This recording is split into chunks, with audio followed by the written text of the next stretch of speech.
প্রতি বৃহস্পতিবারের মতো আজকেও লক্ষ্মীর ঘট বদলানো হলো। তাম্রপাত্রের ওপরে পঞ্চশস্য আর গঙ্গা মাটি দিয়ে নিলাম। এরপরে ঘট আঁকার পালা। ঘটের ওপরে মাঙ্গলিক পুতুল চিহ্ন আঁকা যেতে পারে, আমাদের অবশ্যই স্বস্তিক আঁকা হয়। আমি এই পদ্ধতিতে আঁকি, তাতে নিখুঁতভাবে স্বস্তিকটা আঁকা যায়। অনেকেই স্বস্তিক চিহ্ন যুক্ত চিহ্নের মতো করে আঁকেন। শুনেছি সেই পদ্ধতিটি নাকি একেবারেই অনুচিত। কখনো ছেদ দিলে হবে না। এটি একটি যুক্ত চিহ্ন কখনোই নয়। মধ্যিখানের বিন্দুতে চতুর্দিক থেকে 4টে রেখা এসে মিলবে। দেখুন, এই পদ্ধতিতে আমি স্বস্তিক চিহ্নটি আঁকি। আপনাদের কাজে লাগতে পারে, সেই ভেবে শেয়ার করলাম।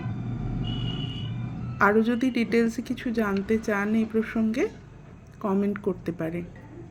আমি চেষ্টা করব আরও কিছু ইনফরমেশন এই সূত্রে আপনাদের কাছে শেয়ার করতে। দিয়ে নিলাম গঙ্গা জল। এরপরে আম্রপল্লবের ওপরে সিঁদুর দিয়ে তার উপরে হরিতকি বসাই।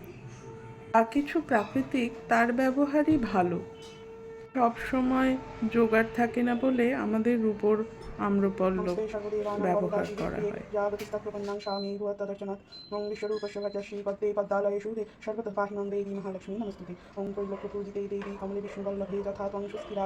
তথা ভবময়ী স্থিরা ঈশ্বরী কমলা লক্ষ্মীশ্চলা হরিপ্রিয়া পদ্মা পদ্মালয়া সম্পদ প্রদা শ্রীপদ্মধারিণী দ্বাদশৈতানি নামানি লক্ষ্মী সম্পূজ্য যঃ পঠেৎ স্থিরা লক্ষ্মীর ভবস্তেষু পুত্রদ্বারা তিভিসহ। পূর্ণিমার নিশি নির্মল আকাশে ধীরে ধীরে বহিতেছে মলয় বাতাস। লক্ষ্মী দেবী বামে লয়ে বসি নারায়ণ কহিতেছে নানা কথা সুখে আলাপন। সব বধূদের বলে শোনে বধূগণ ব্রত করে কুতূহলে। বধূদের লয়ে বৃদ্ধা করেন লক্ষ্মীব্রত, হিংসাদের স্বার্থভাব হইল তিরোহিত। মা লক্ষ্মী করেন তথা পুনরাগমন, অচিরে হইল গৃহ শান্তিনিকেতন।